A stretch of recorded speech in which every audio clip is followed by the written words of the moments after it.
કે મનમાં કશું ખોટું નથી કર્યું મેં, પણ કે મનમાં મને ખોટા વિચાર આવ્યા ખોટું કરવાના, એનો મને કોઈ દંડ ચડે કે મને પાપ લાગે?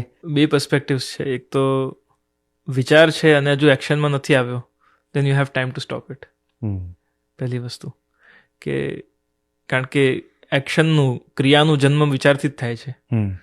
તો હજુ થોટ પ્રોસેસમાં છે અગર કોઈ વિચાર એવો અને ખબર છે કે ખોટું છે અને એક્શનમાં નથી આવ્યું, તો યુ આર સેફ, પહેલી વસ્તુ. પણ સ્વયંને કેવી રીતે બચાવવું, એ જ્યારે પ્રશ્ન આવે છે ત્યારે બે વસ્તુ કરી શકે વ્યક્તિ. એક તો પશ્ચાતાપ કરી શકે, બીજું કોઈ માફ કરશે નહીં, સેલ્ફ ફોરગિવનેસ હોવી જરૂરી છે.